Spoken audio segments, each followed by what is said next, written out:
Hello and good morning everyone. I welcome you all at Eduverse News Analysis. Today is 2nd May 2023 and we are going to discuss important news and articles from The Hindu newspaper. So let's see what important news we got today to discuss. Before starting the video, for PDF join Telegram channel Eduverse News Analysis. Link आपको description box में provided है. Make sure video को last तक देखें so that सारी important news आपके यहाँ पर कवर हो. तो चलिए स्टार्ट करते हैं और देखते हैं आज हमें क्या क्या डिस्कस करना है. Now our first article is Supreme Court says it can and wait for consensual divorce. अब यहाँ पे सुप्रीम कोर्ट ने ये कहा, देखिए डाइवोर्स का जब केस आता है वो कहाँ जाता है, फैमिली कोर्ट में जाता है.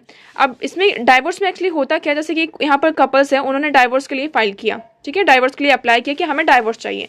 बट जो फैमिली कोर्ट होती है वो उन्हें एक टाइम पीरियड देती है कि 18 मंथ्स या फिर 6 मंथ्स या फिर 1 साल 2 साल, यहाँ पर कुछ टाइम दिया जाता है कि आप एक बार फिर से सोच लीजिए.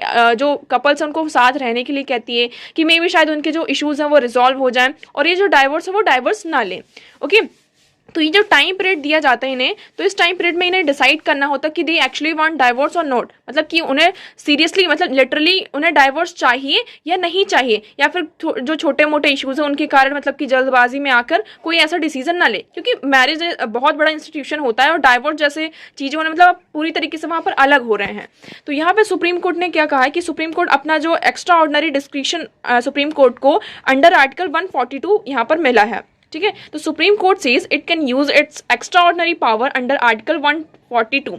सुप्रीम कोर्ट को यहाँ पर आर्टिकल 142 के अंदर एक एक्स्ट्रा ऑर्डिनरी पावर है, जैसे कि कुछ केसेस यहाँ पर पेंडिंग रहते हैं और कुछ कोई ऐसे नेसेसरी मैटर्स हैं जिन पर सुप्रीम कोर्ट क्या करती है, इस पावर का, ये जो एक्स्ट्रा ऑर्डिनरी पावर है यहाँ पर उसे दी गई है तो इसका यूज़ किया जाता है. तो सुप्रीम कोर्ट ने इस पावर का यूज़ किया किसके लिए, to grant divorce on ground of irreversible breakdown of marriage if separatism inevitable and damage इररिपलेबल.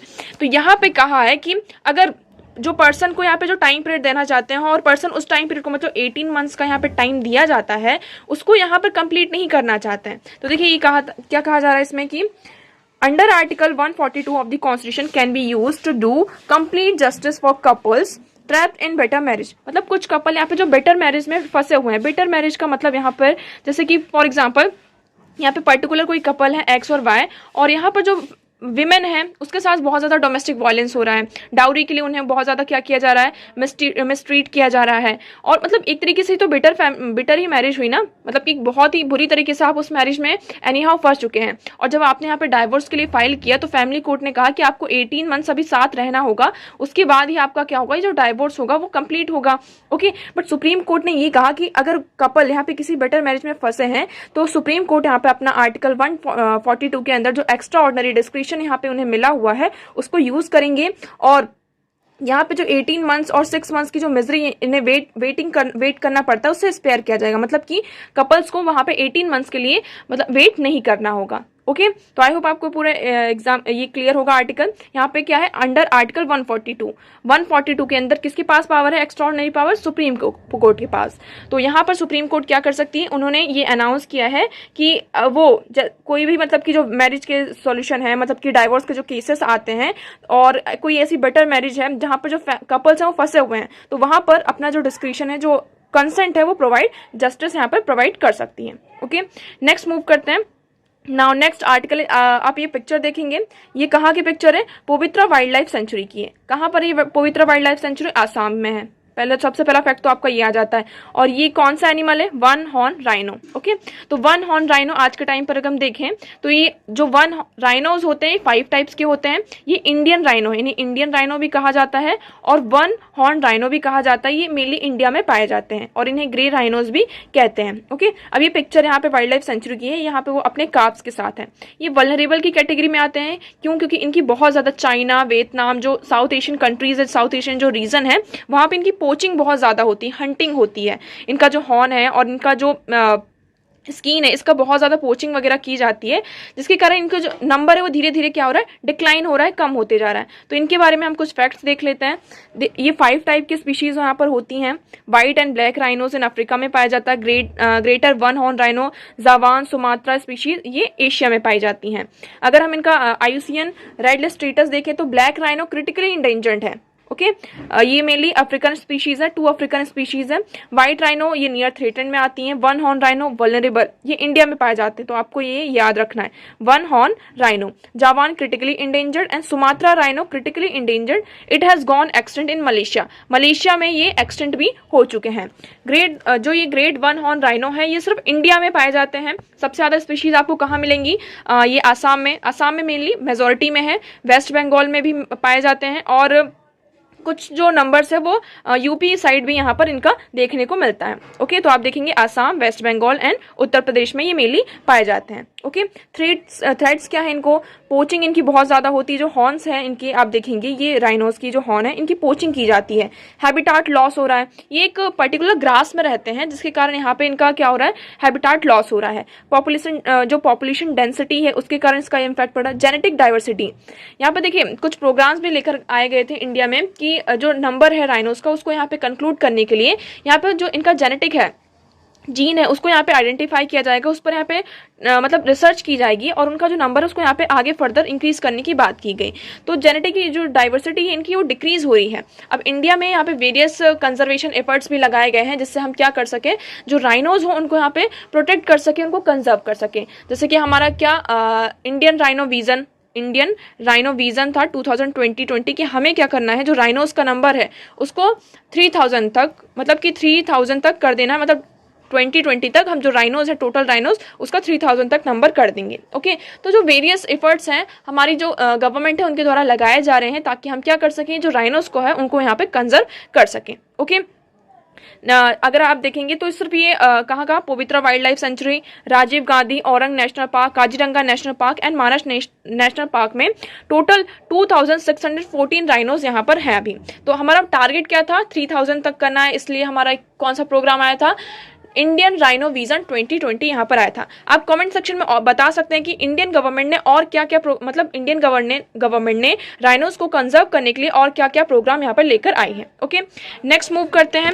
Next article is the importance of constitutional punctuality. अब देखिए ये आर्टिकल हमने कई बार डिस्कस कर चुका है। ये आर्टिकल किससे रिलेटेड है? आपकी गवर्नर से रिलेटेड। ठीक है, अब हम इसको वेरियस अलग अलग नाम से और अलग अलग जो वर्ड्स है इसका यूज किया जा रहा है। अब इस आर्टिकल में बात की जा रही है किसी कॉन्स्टिट्यूशनल पंक्चुअलिटी की। What is constitutional punctuality? Okay अगर हम गवर्नर की बात करते हैं, अगर आप हिस्ट्री से इसका देखेंगे, जब हमारे यहाँ ब्रिटिश कॉलोनी थी उस टाइम पर क्या होते थे, जैसे कि आज के टाइम पे पूरा इंडिया है, ठीक है, इंडिया में स्टेट्स हैं जिसे हम स्टेट्स कहते हैं। दो टाइप की गवर्नमेंट होती है आपकी, एक यूनियन गवर्नमेंट है और दूसरी क्या है? स्टेट गवर्नमेंट है। ओके जब ब्रिटिश कॉलोनीज थे उस टाइम पे स्टेट्स को क्या कहते थे? हम प्रोविंस कहते थे। अब प्रोविंस को यहाँ पे क्या था कि हमें क्या चाहिए? एक ऑटोनॉमी चाहिए। इसके लिए हम ऑटोनॉमी के लिए यहाँ पे जो सेंटर होती थी उन्होंने अपना एक जो मेंबर है, एक तरीके से कह सकते हैं एक अथॉरिटी, गवर्नर को क्या किया था स्टेट में, और जो प्रोविंस होते हैं वहाँ पे अपॉइंट किया ताकि क्या कर सके, एक जो कह सकते हैं अकाउंटेबिलिटी है ना, वो यहाँ पे मेंटेन रहे। तो यूनियन ने क्या किया, प्रोविंस में यहाँ पे एक एक गवर्नर को यहाँ पे अपॉइंट किया। जब हमें इंडिपेंडेंस मिली 1947 में तो हमने सोचा कि ये जो प्रोविज़न है इसको हम कंटिन्यू करेंगे। क्यों? क्योंकि हमारी जो कंट्री है वो कैसी है? बहुत ज़्यादा डाइवर्स कंट्री है और यहाँ पर स्टेट्स कहीं अलग होने की बात ना करें, है ना। स्टेट्स को जो हमारा जो प्रोविज़न है उसको यहाँ पे होल्ड करके रखें, हमारे जो प्रिंसिपल्स है उसको होल्ड करके रखें। इसलिए हमने जो ये फंक्शन था, ये जो चीज़ थी, प्रोसेस थी गवर्नर्स की अपॉइंटमेंट इन स्टेट्स, उसको हमने क्या किया? कंटिन्यू किया। ओके ये सारी चीज़ें क्लियर हुई। अब यहाँ पे क्या है, जो गवर्नर है उसको कौन अपॉइंट होता है? ये सेंटर के थ्रू यहाँ पे अपॉइंट होते हैं, सेंटर इसको अपॉइंट करते हैं। बट यहाँ पे ये होल्ड कैसे रखते हैं कि जो कॉन्स्टिट्यूशनल प्रोविजंस हैं और जो स्टेट गवर्नमेंट है वो अच्छे से काम कर रही है नहीं, इसके लिए यहाँ पर गवर्नर हमारे होते हैं। बट धीरे धीरे क्या होने लगा, जो स्टेट गवर्नमेंट में हम, जैसे कि आपको पता है कि कोई भी बिल अगर पास होता है, जो हमारी लेजिस्लेटिव असेंबली होती है पार्लियामेंट से, तो पार्लियामेंट अगर हम यूनियन में देखें तो हमारे पास कौन होते हैं? प्रेसिडेंट होते हैं। जब उनका यहाँ पे फाइनल एसेट मिलता है, फाइनल साइन जब यहाँ पर प्रेसिडेंट हमारे करते हैं, तब वो पर्टिकुलर बिल क्या बनता है? एक्ट बनता है। ओके सेम इसी तरीके से सिमिलरली स्टेट में क्या होता है, जब गवर्नर यहाँ पे किसी भी पर्टिकुलर बिल को साइन करते हैं तो वो जो बिल होता है यहाँ पर क्या बनता है? आपका एक्ट बनता है। बट धीरे धीरे हमें क्या देखने को मिल रहा है कि जो जैसे कि अब इंडिया में पहले हम देखते थे एक या दो पार्टी थी, आपकी कांग्रेस थी, फिर धीरे धीरे यहाँ पर क्या होने लगा? मल्टी पार्टी सिस्टम आ गया। हमने यहाँ पे क्या देखा? वेरियस पॉलिटिकल पार्टीज इमर्ज होकर आने लगी। अब कन्फ्लिक्ट कब अराइज होता है कि जब सेंटर में अलग पार्टी हो आपकी और स्टेट में अलग पार्टी हो, क्योंकि जो सेंटर क्या करता है स्टेट गवर्नमेंट में यहाँ पर गवर्नर को अपॉइंट करता है। अब गवर्नर जो होते हैं उन्हीं की पार्टी से होते हैं, पर्टिकुलर पार्टी से।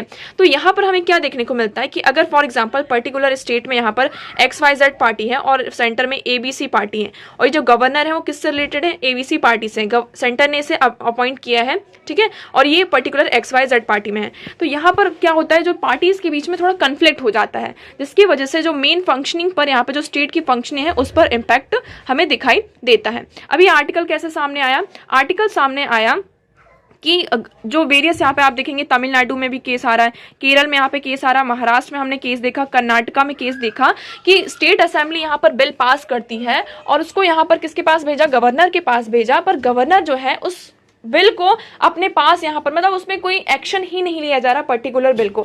यहाँ पर 8-8 9-9 महीने हो चुके हैं, हमने सितंबर अक्टूबर 2022 से बिल भेजा हुआ है, बट उस पर कोई भी एक्शन गवर्नर के द्वारा नहीं लिया जा रहा है। तो ये सबसे बड़ा मेन इशू सामने आ रहा है। तो इसी के चलते तमिलनाडु की गवर्नमेंट ने क्या किया, एक रेजोल्यूशन पास किया है अपनी स्टेट असेंबली में और डिमांड करी है सेंटर एंड प्रेसिडेंट से कि यहाँ पर एक टाइम लिमिट आप सेट कर दीजिए, क्योंकि जो हमारा आर्टिकल 200 है वो उसमें कोई भी आप देखेंगे टाइम लिमिट सेट नहीं है। आर्टिकल 200 क्या कहता है कि गवर्नर के पास यहाँ पर राइट है कि वो अपना एसेट दे यहाँ पर, ठीक है, बिल को क्या कर सकते हैं वो विद होल्ड कर सकते हैं या फिर रिकंसिडरेशन के लिए भेज सकते हैं। फोर्थ इसमें ये प्रेसिडेंट के पास कंसिडर करने के लिए भेज सकते हैं, बट यहाँ पर कोई भी एक्शन नहीं लिया जा रहा, ठीक है। अगर आपको बिल में कोई प्रोविजन आपको सही नहीं लग रहे तो आप उसको रिकंसिडर के लिए भेजिए, बट यहाँ पर क्या हो रहा है, गवर्नर उसमें कोई भी एक्शन नहीं ले रहे हैं। तो इसी के चलते तमिलनाडु की जो गवर्नमेंट है उन्होंने एक रेजोल्यूशन पास किया है और सेंटर से और प्रेसिडेंट से ये डिमांड करी कि आप यहाँ पर एक टाइम लिमिट सेट कर दीजिए, मतलब कि ये जो टाइम का एक प्रोविजन है कि इतने पर्टिकुलर टाइम में आपको यहाँ पर बिल को एसेंट देना है या फिर उसमें एक्शन लेना है। आप बिल को यहाँ पर उसमें साइलेंस रहकर क्या कर रहे हैं, अपना साइलेंस वीटो यहाँ पर लगा रहे हैं, जो क्या कर रहा है एक स्टेट की फंक्शनिंग है उसको यहाँ पर मतलब कि स्टेट की फंक्शनिंग को क्या कर रहा है, डिमिनिश कर रहा है, उसको यहाँ पर खराब करने की बात की जाए। हम स्टार्टिंग में देखते हैं कि जो ओरिजिनल ड्राफ्ट था हमारा कॉन्स्टिट्यूशन का उसमें आर्टिकल 175 था। आर्टिकल 175 क्या करता है, moved for the discussion in 1949 read as provided that where there is only one house of the legislature and bill has been passed by the house, the governor may in his discretion return the bill together with the message requesting that the house will reconsider the bill। यहाँ पर article 175 ये read करता है कि अगर state assembly ने उस bill particular bill को पास कर दिया, ठीक है, अब वो बिल किसके पास गया, गवर्नर के पास गया, तो गवर्नर के पास यहाँ पर क्या है, डिस्क्रिशन है कि वो बिल को रिटर्न कर सकते हैं और वो रिक्वेस्ट कर सकते हैं हाउस से कि इस बिल को क्या करिए, आप रिकंसिडर करिए। बट जब ये चीज सामने आगे गई और इसमें हमारे जो सर अम्बेडकर साहब थे उन्होंने क्या कहा कि there can no room for a governor acting on discretion. यहाँ पर उन्होंने साफ साफ लिखा है कि गवर्नर अपने डिस्क्रिशन पर एक्ट नहीं कर सकते हैं, वो डिस्क्रिशन पर कभी एक्ट कर सकते हैं ऑन द एड और advice of council of ministers. तो आप यहाँ पर देखेंगे उन्होंने साफ साफ कहा कि can be no room for governor acting on discretion and recommended removing the phrase the governor in his discretion. यहाँ पर उन्होंने रिकमेंड किया था कि आप ये जो फ्रेज है गवर्नर इन हिज डिस्क्रिशन इसे यहाँ पर रिमूव करना है। Therefore the final article adopted by the constituent assembly and embedded in the constituent explicit negates the discretionary power. तो आज के टाइम पर जो हमने आर्टिकल अडॉप्ट किया है वो यहाँ पर क्या कर रहा है, पूरी तरीके से क्या कर रहा है, एक्सप्लिसिटली निगेट कर रहा है कि यहाँ पर गवर्नर के पास कोई भी डिस्क्रिशनरी पावर नहीं है। इवन वेरियस जो आप यहाँ पे देखेंगे सुप्रीम कोर्ट की जो जजेस हैं उनके यहाँ पे जो केसेस हमें सामने देखते हैं, शमशेर सिंह वर्सेस एनर वर्सेस स्टेट ऑफ पंजाब 1974 में भी यहाँ पे क्या था, जो डिस्क्रिशन है, discretion of the governor is extremely limited. यहाँ पर जो गवर्नर की डिस्क्रिशन है मतलब खुद से यहाँ पर डिसीजन लेने, डिस्क्रिशन का मतलब यहाँ पर कि खुद से यहाँ पर किसी भी चीज़ में एक्शन लेना without the aid and advice of council of minister, तो उसको भी यहाँ पे क्या किया गया था, लिमिट किया गया था। ओके, नेक्स्ट हम केस देखते हैं। नेक्स्ट में भी यह कहा कि supreme court in Keisham Meghachandra Singh versus the honourable speaker Manipur 2022 में भी रिट यहाँ पे मेंडेमस रिट को यहाँ पर किया था, जिसमें उन्होंने कहा था कि legislative assembly to decide on the disqualification petition under the 10th schedule of the constitution within a period of 4 weeks. तो मतलब यहाँ पर वेरियस केसेस में हमें क्या देखने को मिला है कि गवर्नर के पास जो डिस्क्रिशनरी पावर नहीं है, ओके। अब इसमें ये कहा जा रहा है कि अब देखिए ये अभी ये केस पूरा गया था कहाँ, सुप्रीम कोर्ट ने, और सुप्रीम कोर्ट ने भी यहाँ पर क्या कहा था कि आर्टिकल 200 में कोई भी आपके पास क्या है टाइम नहीं है, बट यहाँ पर क्या है as soon as possible after the presentation of bill, आपको उस बिल पर एज सुन एज क्या करना होगा, एक्शन लेना होगा जब आपके पास यहाँ पर पर्टिकुलर बिल आ चुका है। ओके, तो देखिए इसमें वे फॉरवर्ड क्या हो सकता है, या तो आर्टिकल जो देखिए जो गवर्नर के यहाँ पर अपॉइंटमेंट होती है इसमें सिर्फ 2 क्वालिफिकेशन रिलेटेड है, तो आप जो क्वालिफिकेशन है उसमें कुछ चेंजेस ला सकते हैं। पहली क्वालिफिकेशन सिर्फ इतनी है कि he should be a citizen of India, वो इंडिया का सिटीजन होना चाहिए, और उसकी एज है यहाँ पे कि 35 ईयर्स तक की एज होनी चाहिए। ये गवर्नर की 2 क्वालिफिकेशन है। ओके, तो अपॉइंटमेंट के लिए हम क्या कर सकते हैं, जो अपॉइंटमेंट प्रोसेस है उसको यहाँ पे चेंज कर सकते हैं, उसमें रिफॉर्म कर सकते हैं। ठीक है, कि वो पर्टिकुलर पार्टी से ना हो, या फिर वो अपोजिशन पार्टी का हो, कुछ इस तरीके से हम प्रोविजंस ला सकते हैं। यहाँ पे जो क्वालिफिकेशंस है उसमें यहाँ पे कुछ रिफॉर्म कर सकते हैं। यहाँ पे एक टाइम लिमिट सेट कर सकते हैं कि आपको विद इन 10 डेज या फिर 2 मंथ्स या फिर जो भी टाइम है वो यहाँ पे सेट किया जा सकता है, कि जिससे क्या हो, ये जो फंक्शनिंग है स्टेट की और सेंटर के बीच में यहाँ पे जो एक तरीके से गवर्नर और स्टेट के बीच में ये जो कन्फ्लिक्ट है उसको हम यहाँ पे सॉल्व कर सकें। ओके, तो आई होप आपको ये पूरा आर्टिकल यहाँ पर क्लियर होगा। तो इसमें बात की जा रही किसी कॉन्स्टिट्यूशनल पंक्चुअलिटी की। कॉन्स्टिट्यूशनल पंक्चुअलिटी मतलब हम बात करते हैं किसकी, कोऑपरेटिव फेडरलिज्म की।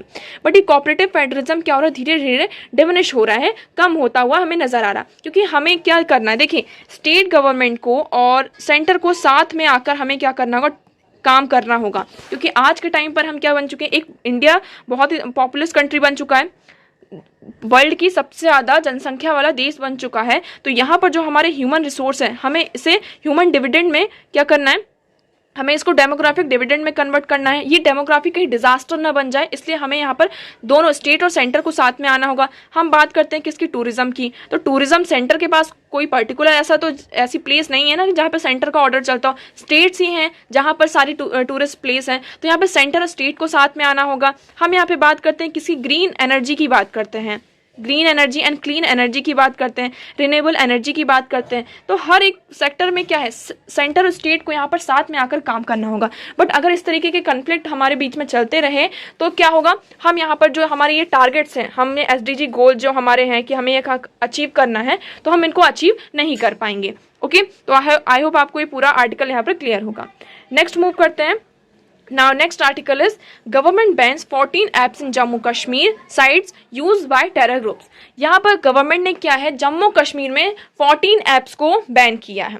और क्यों किया है कि क्योंकि इनको जो टेरर ग्रुप्स हैं उनके द्वारा यूज़ किया जा रहा है। जैसे कि आप देखेंगे व्हाट्सएप है या फिर स्नैपचैट है, इंस्टाग्राम है, यहाँ पर मतलब ये मेटा की कंपनी के आपको पता है सारे ये मीडियाज़ हैं, और यहाँ पर इनके जो मैसेजेस होते हैं वो इंटरप्रेट होते हैं। तो इनको तो यहाँ पे बैन नहीं किया गया। कौन कौन से आप यहाँ पर देख सकते हैं, थ्रीमा एक ये मैसेजिंग ऐप है जिसको यहाँ पे इसका सब्सक्रिप्शन लेना पड़ता है इसके यूज़ के लिए। ओके, यहाँ पे जांगी एक ये अनादर मैसेज है। तो बट इनका क्या होता है कि जब इसमें मैसेज करते हैं तो ये इनक्रिप्टेड मैसेज होते हैं, और आप जो डेटा होता है उसको किसी और के साथ शेयर नहीं कर पाते। मतलब गवर्नमेंट अगर चाहे कि ये पर्टिकुलर डेटा हमें ये क्या मैसेज किया जा रहा है, क्या चीज़ें यहाँ पर बातचीत हो रही हैं, अगर हम उससे यहाँ पर बात करना चाहें, मतलब कि उसको उस चीज़ को यहाँ पर इन्फॉर्मेशन को लेना चाहे, तो वो सारी चीज़ें नहीं हो पाती हैं। ठीक है, तो क्राई प्रेस, बी चैट, विक्रमी, बरर, फ्रीली एंड नैंडबॉक्स, तो ये सारे जो ऐप्स हैं, पर्टिकुलर जो ऐप्स हैं, ये सारे प्लेटफॉर्म्स है यहाँ पर। तो इन ऐप्स को क्या किया गया है, बैन किया गया है।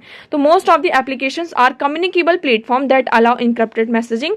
The list of apps was determined after authorities examined mobile phones used by detained operatives। तो यहाँ पर क्या किया गया, इन सारे ऐप्स को बैन किया गया है, जिससे क्या हो सके कि इनको टेरर ग्रुप्स के द्वारा यूज किया जा रहा है, और टेरर ग्रुप्स क्या कर रही हैं, इनमें मैसेजेस कर करके एक तरीके से क्या है, हमारे लिए सिक्योरिटी का कंसर्न बन रहा है। ओके, नेक्स्ट मूव करते हैं। Next article is consultation on sedition law are in final stage. अब सेडिशन लॉ क्या है इसके बारे में आप देख लेते हैं। जब यहाँ पे हमारी ब्रिटिश गवर्नमेंट थी, है ना, जब ब्रिटिश गवर्नमेंट थी, कॉलोनियल रूल था, उस टाइम पर जो ब्रिटिश गवर्नमेंट थी वहाँ पर ये सेडिशन लॉ लेकर आया गया था। सेडिशन लॉ का मतलब एक तरीके से ये है कि अगर कोई भी पर्टिकुलर पर्सन यहाँ पर गवर्नमेंट के अगेंस्ट में, राइटिंग में या फिर स्पीच में गवर्नमेंट के अगेंस्ट में यहाँ पे हेट पहुँचाना चाहता है, हेट स्प्रेड करना चाहता है, तो उस केस में उस पर्टिकुलर पर्सन के ऊपर क्या होगा, ये सेडिशन लॉ लागू हो जाता है। ओके और उसको यहाँ पे क्या कर लिया जाता है, अरेस्ट किया जाता है, उनको जेल में डाल दिया जाता है। ये सेडिशन लॉ था। ये कब था, जब यहाँ पे ब्रिटिश कॉलोनी थी। और आपको पता था उस टाइम पे इसकी जरूरत लगी होगी, क्योंकि जो वहाँ पे ब्रिटिश गवर्नमेंट थी उस टाइम पर, उनको ये जरूरत इसलिए लगी क्योंकि जो आप देखेंगे जवाहरलाल नेहरू, बाल गंगाधर तिलक, ये जो हमारे सारे फ्रीडम फाइटर्स थे वो किसके अगेंस्ट में थे, गवर्नमेंट के अगेंस्ट में थे। और यहाँ पे हम क्या कर रहे थे, गवर्नमेंट के अगेंस्ट में थे और हम वेरियस मूवमेंट्स चला रहे थे। इसलिए यहाँ पे सेडिशन लॉ उनके according that might be important at that time कि ये सेडिशन लॉ लेकर आया जाए।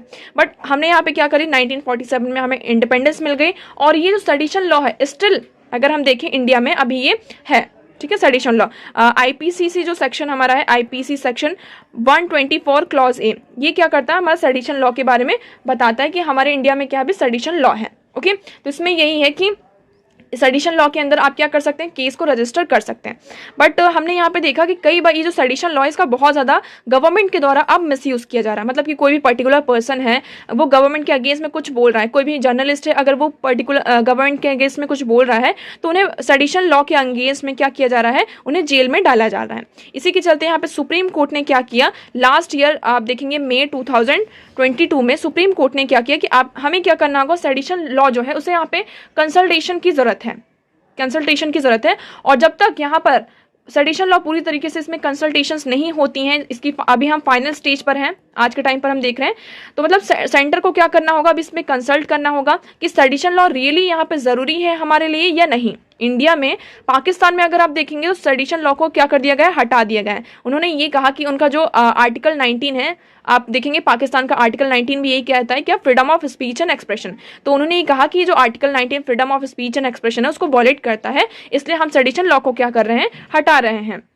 बट इंडिया में स्टिल अभी जो आपका ये सेडिशन लॉ है वो यहाँ पर है। क्यों? क्योंकि देखिए जितने भी फंडामेंटल राइट्स हैं वो पूरे एब्सोल्यूट नहीं है, उनमें कुछ ना कुछ आपको क्या देखने को मिलते हैं, फ्रीडम मतलब कि कुछ रेस्ट्रिक्शंस यहाँ पर हमें देखने को मिलते हैं। तो सेडिशन लॉ वही काम कर रहा है, रेस्ट्रिक्शन का ही काम कर रहा है। बट क्या हो रहा है कि जो गवर्नमेंट उसको बहुत बहुत ज़्यादा यूज़ कर रही है और जिसके कारण आपका क्या हो रहा है, जो फंडामेंटल राइट है freedom of speech and expression का, उसका यहाँ पर वॉल्यूशन हो रहा है। अब सुप्रीम कोर्ट ने ये कहा है, कंसिडर करने के लिए कहा है किससे, सेंटर से, कि आप इसे कंसिडर करिए कि क्या सच में सेडिशन लॉ की हमारे इंडिया को ज़रूरत है या नहीं ज़रूरत है। तो अब देखिए जब तक ये इसमें कंसल्टेशन हो रही है तब तक ये कहा गया है कि सेडिशन लॉ के अंदर कोई भी केस फाइल नहीं होगा और जो केस ऑलरेडी यहाँ पर पेंडिंग है सेडिशन लॉ के अगेंस्ट में, उन पर भी कोई भी एक्शन अभी तक नहीं लिया जाएगा जब तक इसमें फाइनल मतलब सेडिशन लॉ इसकी जो कंसिडरेशन है वो सामने नहीं आ जाती है। तो सेंटर ने अभी ये कहा कि जो कंसल्टेशन है ऑन सेडिशन लॉ और इन अ फाइनल स्टेज,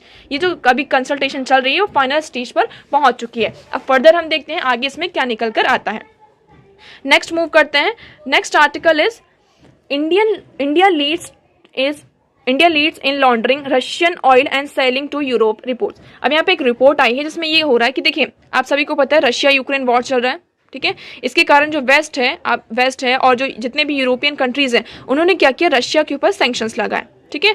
अब रशिया के ऊपर सैंक्शंस लगाए, यहाँ पे ऑयल कैप आपको यहाँ पे पता है कि लगाया गया कि रशिया से उतने जो एक ऑयल कैप लगाया गया कि आप जो $10 है इससे यहाँ पर ज़्यादा मतलब कि उससे ज़्यादा अमाउंट पर ऑयल परचेस नहीं कर सकते। बट हमने क्या देखा कि इंडिया, चाइना, इवन वेरियस जो आपकी जो सदर्न कंट्रीज़ हैं, है ना, साउथ एशियन कंट्रीज़ हैं और साउथ कंट्रीज़ हैं, उन्होंने क्या देखा, साउथ एशियन नेशंस हैं, उन्होंने रशिया से यहाँ पे कंटिन्यूसली क्या किया, ऑयल परचेस किया। और जो ऑयल कैप है इससे ज़्यादा मतलब हाई प्राइस पर क्या किया, रशिया से ऑयल यहाँ पे परचेस किया।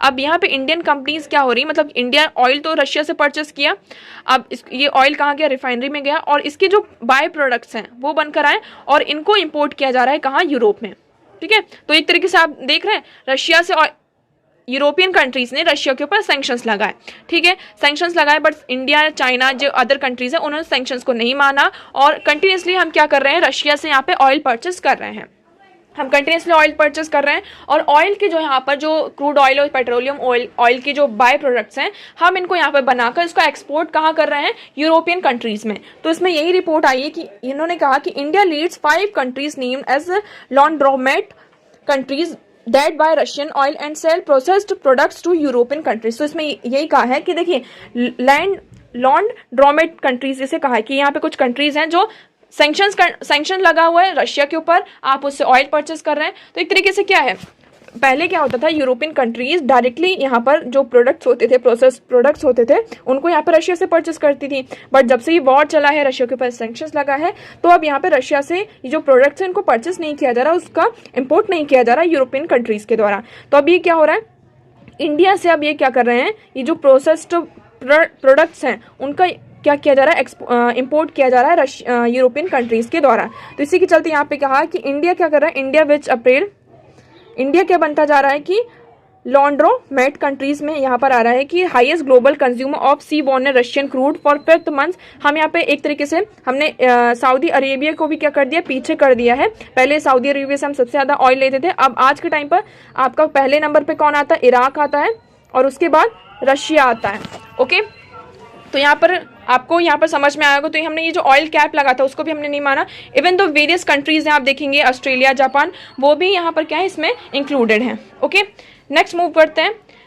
Next article is inauguration ASEAN India maritime exercise. अब यहाँ पर क्या हो रहा है कि आसियान और इंडिया की मैरीटाइम एक्सरसाइज हो रही है। ये आपके लिए प्रीलियम फैक्ट सामने निकल कर आता है। इसका क्या नाम है, ASEAN India maritime exercise, AIME। ठीक है, तो ये ट्यूसडे से मतलब आज से ये बिगिन होगा, और इसमें यहाँ पे 2 एक्सरसाइज होंगी। पहली एक तो साउथ चाइना सी में होगी, और दूसरी यहाँ पे 2 दिन की पूरी एक्सरसाइज होगी। तो देखिए इसमें 2 फेस होंगे, एक हार्बर फेस होगा। हार्बर फेस कहाँ पर होगा, चांगी नेवल बेस पे होगा 2 to 4 में, और सी फेस होगा जिसमें यहाँ पे 7 to 8 में होगा, जहाँ कहाँ होगा, ये साउथ चाइना सी में होगा। ओके, तो देखिए इसमें आसियान हमारे लिए इंपॉर्टेंट हो जाता है। आसियान क्या है, एक association of South East Asian nation, is a regional organisation. ये क्या है, एक रीजनल ऑर्गेनाइजेशन है। इसका मोटो क्या है, 1 विजन 1 आइडेंटिटी एंड 1 कम्युनिटी। हम 8 अगस्त को ऑब्जर्व करते हैं एज अ आसियान डे। ठीक है, इसके मेंबर्स कौन कौन से हैं, Indonesia, Malaysia, Philippines, Singapore, Thailand, Brunei, Vietnam, Laos, Myanmar, Cambodia. आपको याद रखना इंडिया इसका मेंबर नहीं है। ठीक है, ये एशियन रीजन जो है उसका है। इसका जेनेसिस देखें तो ये 1967 में इसका डिक्लेरेशन जो था उसको साइन किया गया था। फिर इसके जो फाउंडिंग फादर्स कौन कहला जाते हैं, By its founding fathers of Asian are Indonesia, Malaysia, Philippines, Singapore and Thailand। तो यहाँ पर ये आपकी जो 5 कंट्रीज हैं ये इसके फाउंडिंग फादर्स हैं। ऑब्जेक्टिव इनका क्या है कि हम to accelerate economic growth, social progress and cultural development for the prosperous and peaceful community of South East Asian nation. तो मतलब जो आपका जो साउथ ईस्ट एशियन रीजन है वहाँ पर इकोनॉमिक ग्रोथ करना, सोशल प्रोग्रेस, कल्चरल डेवलपमेंट, क्योंकि वो कंट्रीज का आप देखेंगे जो कल्चर है सारी चीज़ें एक जैसी हैं, तो वहाँ पे पीसफुल प्रॉस्परस कम्युनिटी को स्टैब्लिश करने के लिए ये आसियान को यहाँ पे बनाया गया था। सिग्निफिकेंस की बात कर लें आप तो ये 3rd लार्जेस्ट मार्केट है वर्ल्ड में, larger than UAE and North America. आप जो हमारा यूरोपियन यूनियन और नॉर्थ अमेरिका है उससे भी बड़ा जो मार्केट है वो कहाँ का है, आसियान का है। और 6th largest economy in the world में आप देखेंगे तो इनकी अगर हम आसियान की इकॉनमी देखें तो 6th लार्जेस्ट इकॉनमी में आता है, और एशिया में 3rd लार्जेस्ट आता है। इन कंट्रीज के बीच में फ्री ट्रेड एग्रीमेंट है, किसके साथ, चाइना के साथ, Japan, south Korea, India, Australia and New Zealand. Okay, 4th most popular investment destination globally. यहाँ पर सबसे ज़्यादा आप देख सकते हैं कि 4th most popular investment destination है कहाँ, ग्लोबली अगर आप देखा जाए तो। नेक्स्ट मूव करते हैं। Next article is if chargesheet is filed on time no questions on of default bail. अगर चार्जशीट या फिर डिफॉल्ट बेल क्या होती है कि जैसे कि कोई भी यहाँ पे पर्टिकुलर केस आया है किसी भी चीज़ को लेकर, और यहाँ पर पर्सन के बीच में कोई इन्वेस्टिगेशन नहीं की गई है ना, कोई भी पर्टिकुलर पर्सन है उसके बीच में इन्वेस्टिगेशन नहीं की गई है। इसमें एक टाइम होता है कि 90 डेज में पूरी इन्वेस्टिगेशन पुलिस कर दे, या फिर 24 आवर्स में करे, एक दिन में। तो ये टाइम पीरियड होता है, अगर उसमें पूरी चार्जशीट फाइल नहीं होती है, पूरी जो इन्वेस्टिगेशन नहीं होती है, तो उस केस में जो पर्टिकुलर पर्सन है वो यहाँ पर क्या कर सकता है, डिफॉल्ट बेल की डिमांड कर सकता है। ओके, तो देखिए यहाँ पे क्या कहा है कि accused is not entitled to seek default bail on the ground that the charge sheet, though filed within the requisite period, remains incomplete for lack of section under section 167 clause 2 of the Code of Criminal Procedure Code। Criminal हमारा जो CRPC है उसमें क्या बताया गया है, जो उसका सेक्शन है 167 क्लॉज 2, इसके अंदर आपका क्या है, डिफॉल्ट जो बेल है उसका यहाँ पे प्रोविजन आता है। इसमें मतलब यही है कि अगर पर्टिकुलर यहाँ पर चार्जशीट पूरी कंप्लीट नहीं होती पर्टिकुलर टाइम में, विद इन टाइम में, तो यहाँ पे पर्सन डिफॉल्ट बेल की डिमांड कर सकता है। बट अगर यहाँ पे चार्जशीट कंप्लीट है, जो एक टाइम पीरियड है उस टाइम पीरियड में, विद इन टाइम पीरियड यहाँ पे चार्जशीट आपकी यहाँ पे कंप्लीट होती है, तो उस ग्रांट में उस पर्टिकुलर टाइम पर मतलब कि उस केस में डिफॉल्ट बेल को यहाँ पर क्या किया जाता है, आप उस पर कोई भी क्वेश्चन नहीं कर सकते। अब बेल के बारे में अगर आप देखेंगे तो यहाँ पर क्या है, बेल यहाँ पे 3 टाइप की होती है। एक रेगुलर बेल होती है, एक इंटरिम बेल होती है और एक एंटीसिपेटरी बेल होती है। रेगुलर बेल मतलब कि यहाँ पर हमने कोई क्राइम किया है, पर्सन यहाँ पे क्या है, जेल में है और कोर्ट में यहाँ पे केस चला, तो कोर्ट यहाँ पे कुछ डायरेक्शन देता है कि हाँ इसको पर्टिकुलर पर्सन को क्या करना है, आप रिलीज कर सकते हैं, तो वो रेगुलर बेल होता है। ये किसके अंदर आता है, इसके आप क्या कर सकते हैं, section 437 and 439 of the CrPC. Interim bell मतलब कि कोर्ट ही इसको यहाँ पे डायरेक्ट करता है शॉर्ट पीरियड ऑफ टाइम के लिए, ठीक है। मतलब देखिए ये जो रेगुलर बेल होती है इसमें पुलिस कस्टडी में आप रहते हैं, बट आप क्या है, मतलब कोर्ट रिलीज कर देती है पर्सन को। अभी जो इंटरिम बेल होती है इसमें शॉर्ट पीरियड टाइम के लिए आप क्या करते हैं, आपको यहाँ पे रिलीज किया जाता है। एंटीसिपेटरी बेल क्या होती है कि एंटीसिपेटरी बेल मतलब आप ऐसे समझ सकते हैं कि कोई भी पर्टिकुलर आपको ऐसा लग रहा है यहाँ पे कोई XYZ पर्सन है, ठीक है। अब ये क्या कर सकता है, मेरे ऊपर यहाँ पे कोई केस कर सकता है, कोई भी ऐसा आपको लग रहा है, आपको खतरा है कि ये हमारे पास केस कर सकता है, तो आपने पहले से ही बेल की क्या कर ली हो, डिमांड कर ली हो कि अगर फ्यूचर में अगर ये मेरे साथ क्या करता है, कोई केस मेरे ऊपर करता है, तो मैंने पहले से ही क्या कर लिया, अपने लिए बेल की डिमांड कर ली है। तो देखिए, a direction issued to release a person on a bail even before the person is arrested. Person यहाँ पे अरेस्ट नहीं हुआ, उससे पहले उसने क्या कर लिया हो, बेल की डिमांड कर ली हो, तो उसको हम कहते हैं एंटीसिपेटरी बेल। और एक आपका आ जाता है कौन सा, डिफॉल्ट बेल। डिफॉल्ट बेल मतलब यहाँ पे एक टाइम पीरियड दिया जाता है कि इस पर्टिकुलर टाइम पीरियड में हमें क्या करना है, ये जो चार्जशीट है, जो इन्वेस्टिगेशन है वो पूरी करनी है। बट अगर पुलिस ऐसा नहीं कर पाती है तो उस केस में यहाँ पर डिफॉल्ट बेल आपको यहाँ पे दी जाती है। ओके, तो आई होप आपको यहाँ पे सारी चीजें क्लियर होंगी। आज इतने ही आर्टिकल थे जो इंपॉर्टेंट थे, और अगर आपको कोई भी डाउट है तो आप कमेंट सेक्शन में हमसे पूछ सकते हैं। PDF के लिए आप ज्वाइन करिए Telegram channel Eduverse news analysis. So that's for all today. Thank you so much for discussion.